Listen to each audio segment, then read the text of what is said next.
안녕하세요, 도담입니다. 네, 이제 저희 도담은 7월에 정식한 고추나무를 그 다음 연도 2월까지 수확을 마무리하고 뽑아내지 않고 밑둥을 절제하죠. 그 방아다리 바로 위를 절제해 가지고 다시 키워서 6월까지 이렇게 근 1년 가깝게 모종을 새로 심지 않고 키워나가는 절지 재배를 해오고 있는데요. 이제 올해로서 3년차가 됐는데 처음 1년차, 2년차 해가면서 실패했던 부분들이 나름의 어떤 노하우가 되어가지고 지금은 많은 어떤 기술적인 부분이 조금 충족이 된 듯 합니다. 그래서 내년에 아마 다시 절지 재배를 하면은 올해보다 조금 더 좋은 작황을 만들어낼 수 있을 것 같은 어떤 그런 기대를 해봅니다. 그래서 이제 여기는 마무리가 다 되어 이제 갑니다. 그래서 7월 25일, 20일 이쯤에서 이제 또 2020년도 비닐하우스 내에서 억제 재배를 또 들어가야 되기 때문에 지금 이번에 이제 다 수확을 전부 다 훑어낸 다음에 이제 이 밭을 갈아줘야 됩니다. 그래서 오늘 마지막이기도 하고 해서 고추가 어떤 상태인지 한번 보여드릴 겸 해서 지금 이렇게 한번 영상을 담아 봅니다. 고추 절지 재배에 관련한 이제 마지막 영상이기 때문에 영상 끝까지 봐주시고요. 구독, 좋아요 한 번씩 부탁드리겠습니다. 영상이 조금 길어서요. 1부와 2부로 나눠서 영상을 편집해서 올리도록 하겠습니다. 참고하시고요. 자, 가보실까요? 네, 지금 이렇게 고추가 이제 어느 정도 커 갔습니다. 억지 재배 때보다는 그 기간이 좀 짧기 때문에 또 초반에 춥고 하는 부분들이 있기 때문에 고추나무가 키를 넘어서거나 그럴 정도까지 크지는 않는데요. 대신에 초반에 가지를 많이 가져가기 때문에 그런 부분에서는 다수확을 할 수 있는 부분에서 이점이 좀 있습니다. 고추 상태는 지금 어떠냐면 한번 볼까요? 네, 지금 현재 고추 달려있는 거 보면 고추가 이렇게 지금 빵이라고 그러죠. 두께 빵도 굉장히 지금 빵빵하면서 잘 크고 있습니다. 자, 여기도 마찬가지로 그렇게 크고 있죠. 지금 이렇게 많이 컸죠. 네, 보통 절지 재배를 하시다 보면 제가 양분의 경합으로 인해서 쭈글쭈글 꽈리고추 같이 쭈글쭈글 해줄 수도 있다라는 어떤 그런 부분들의 말씀을 좀 드렸었는데 영양분을 초반부터 많이 밀어주고 해서 고추가 그래도 빵도 괜찮고 길이도 괜찮게 나온 것 같습니다. 지금 고추나무를 보면 아직도 이렇게 꽃이 달려 있고요. 아마 이게 또 날씨가 점점 따뜻해지면서 이런 꽃이 달리고 하는 거는 점점 더 많아질 텐데, 그래도 제가 주로 하는 작기는 가을 작기이기 때문에 불가피하게 이제 얘네들은 이 지지대인데 이게 덕대라고 그러는데 저희에서는 덕대랑 또 이 젖줄 이런 부분들을 다 이제 정리해서 놔두고 그냥 나무만 놔둔 다음에 이 열려있는 것들이랑 전부 다 이런 것들은 싹 훑은 다음에 나머지 잔산은 땅속에 또 영양분으로 넣어줄 계획입니다. 씨알이 좀 굵은 것 위주로 수확을 하고요. 이제 절지 재배는 여기서 어느 정도 마무리가 될 것 같습니다. 네, 지금 보면은 얘는 이제 정상적으로 커진 애인데 제가 무엇을 보여드리려고 하냐면 영양분이 좀 없으면 고추가가 안 입혀지고 쭈글쭈글 꽈리꽃처럼 된다고 했잖아요. 지금 그런 영상을 보시면 여기 있는 이 고추를 보시면 이렇게 보면 울퉁불퉁 하면서 전체적으로 탱탱한 느낌이 없잖아요. 이런 식으로 보면 조금 이건 좀 작은 고추인데요. 이러한 식으로 올리로 이게 일부러 이제 보여드리려고 이건 작은 고추를 따왔는데 이런 식으로 좀 쪼글쪼글해지는 느낌이 듭니다. 보면 좀 이렇게 각도 잡히면서 주름도 잡히면서 보면 꽈리고추가 이런 형태로 좀 생기잖아요. 보면 그래서 약간 이런 식으로 됩니다. 영양분이 부족하면. 그래서 절지 재배를 할 때는 이렇게 과가 안 생기게끔 굉장히 조심해야 됩니다. 그래서 초반부터 영양분을 많이 밀어주는 게 굉장히 중요하고, 보면 좀 차이가 나죠. 탱글탱글한 거인데 얘는 좀 이렇게 좀 각이 져가면서 좀 쪼글쪼글한 모습 보이죠. 이런 형태의 과가 생깁니다. 맛이나 그런 부분은 거의 차이가 없는데 이렇게 시각적으로 보이기에 오리지널 청양고추가 아닌 것 같아서 이런 형태가 되면은 시세가 아무래도 얘에 비해서는 좀 떨어지죠. 그래서 어떤 이 과를 키우는 데 굉장히 중요합니다. 네, 그래서 방금 보신 것처럼 고추 영양분에 있어서 이 절지 재배를 하면서 키워가면서 들어갔던 영양분 소재는 무엇이 있었냐면, 기본적으로 쳐냈던 고추의 잔사가 들어가 있고요. 그 다음에 일전에도 보여드렸던 유박 퇴비 같은 경우는 이제 점적이나 이런 걸 통해 가지고 꾸준한 어떤 수분 공급이 되면서 같이 녹아 가지고 싹 지금 스며든 상태가 됐고요. 그 다음에 자가로 만들었던 천미암 액비, 이 천미암 물 한번 저어주고 나서 가라앉고 나면 이 위에 떠 있는 물을 소절해서 지금 천미암 액비, 이 천미암 액비 같은 경우는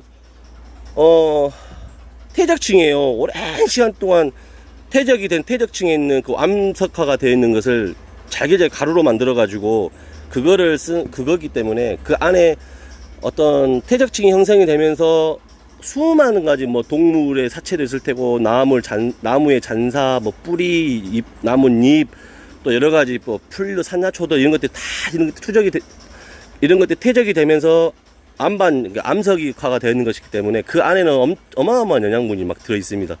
뭐 미네랄은 물론이고요. 그래서 보통 이 천미암 같은 경우는 하우스 300평 기준으로 해가지고 땅을 개간하실 때 뭐 10포도 넣으시는 분도 있고 막 또 20포까지 넣으시는 분도 계시는 것 같던데, 그렇게 활용을 합니다. 근데 저는 이게 넣으면 많은 양이 들어가고 해서 이런 식으로 액비를 만들어서 그냥 바로 식물이 뿌리에서 흡수할 수 있게 해서 만들어주고, 자, 여기는 이제 폐화석이라고 하죠. 이제 이것도 폐화석 액비인데, 이런 식으로 보면은 기존에 이제 농가 같은 데 보면은 지원을 해서 나오는 것들이 있습니다. 근데 대부분 농가들이 이렇게 사용을 하지 않아요. 사용을 하지 않기 때문에 지금 보면 다 터져 있잖아요. 이런 식으로 터져 있는데, 이게 이제 오래돼서 지금 찢어지는 거예요. 이제 이런 농가에 쓰지 않은 것들을 제가 가지고 와가지고 이렇게 넣어서 씁니다. 이렇게 쓰면은 유기칼슘제 기능을 해줍니다. 그래서 이렇게 해서 쓰고 있고요. 또 여기는 제가 보시면 깻묵, 뭐 집에서 먹다 남은 뭐 음식물들, 또 밭에서 농가에서 하고 다 마늘 같은 거, 꼬다리 따듬고 남은 거, 생강 남은 거 이런 것도 딱 집어넣고 만든 겁니다. 그래서 놔두면 이렇게 액비가 돼요. 얘는 질소질이 앞에 보셨던 것보다 훨씬 더 많은 상태가 되죠. 그래서 이거를 주로 해서 쓰고, 이거를 해서 쓰고, 그 다음에 여기는 이제 고추 잔사를 이 통에 담아 가지고 만들어 놓은 거, 네, 이렇게 하고요. 또 여기는 제가 지금 보시면 은행이 위에 떠 올랐는데, 은행을 약을 만들고 남은 그 잔사를 액비로 만들어 쓴다 했잖아요. 그래서 이런 식으로 해서 만들었습니다. 그래서 이거는 이제 이거는 피망인데요. 한번 일전에 제가 보여드렸을 건데, 이거는 아직 사용하지 않았고요. 네, 그리고 지금 여기는 이제 어떤 잔사 같은 거 저는 하우스 안에 그대로 넣어주고 다시 어떻게 보면은 갈아줘서 다시 땅속으로 그 영양분을 넣어주는데, 다른 농가들은 고추든지 수박이라든지 이런 것들을 잔사를 끄집어내서 태우는 분들이 계세요. 그 태운 것들 가져와 가지고 이렇게 만드는, 이건 이제 어떻게 보면 가리 액비죠. 가리 액비. 그리고 이제 여기는 올해는 다 썼는데, 이게 이제 새비름이라고 그래요. 새비름 모르시는 분들에서 사진 보여드리면, 이렇게 혹시 이 작물을 보시면 아실 거예요. 이게 새비름입니다. 새비름.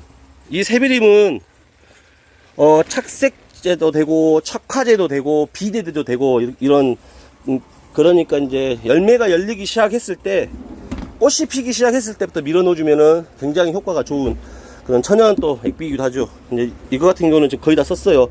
안에 푸대로 10푸대를 꽉 채워서 넣는데, 이게 장점은 금방 이렇게 물에 녹습니다. 그렇죠. 마대자루가 지금 보면은 싹 헐거워졌죠. 이런 식으로 싹 녹아서 넣어서 액비를 넣어가지고 밭에 넣을 때, 하우스에 넣을 때 같이 넣어주고 있죠.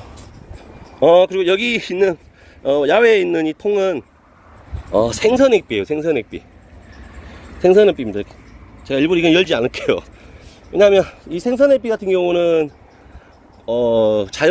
자가로 만드는 액비 중에서 그래도 가장 질소질이 가장 많은 함유하고 있는 그런 한 액비입니다. 액비다 보니까 굉장히 중요한 액비인데, 근데 이것은 이제 보통 텃밭을 하시는 분들은 이것까지는 도전 안 하셔도 될 것 같아요. 왜냐면 얘 같은 경우는 냄새의 부분에서 굉장히 어떤 자가로 액비를 만드시는 분들이 어느 정도 숙달이 되시는 분들이 도전하셔야 그 냄새는 극복할 수 있습니다. 생선 액비는 냄새가 굉장히 심한 부분이 있어서, 근데 얘 같은 경우도 질소질 대용을 해가지고 같이 해서 사용을 해주고 있죠. 네, 방금 보셨던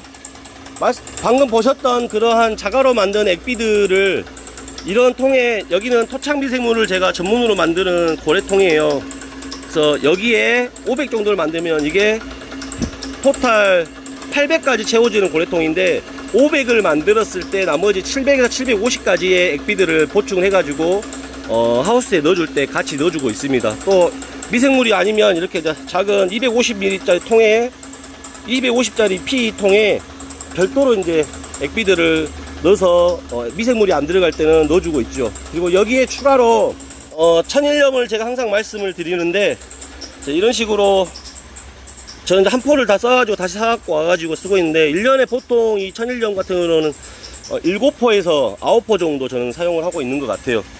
그리고 그전에는 이 천일염을 쓰기 전, 네, 이런 식으로 바닷물을 이제 이런 250L짜리 PE통에다가 바닷물을 담아가지고, 이게 또 바닷물입니다. 지금 쓰고 있는데, 천일염과 바닷물은 특성은 뭐냐면, 저희들이 모르고 있는 83종 이상의 천연 미네랄이라고 그러죠. 천연 미네랄. 이 소금 같은 경우도 천일염이 영양학적으로는 굉장히 좋습니다. 그래서 이 천일염, 특히나 또 간수가 안 된 천일염이어야 마그네슘 성분도 함유가 많이 되어 있기 때문에 꼭 간수가 안 된 천일염을 사용하시면 좋고요.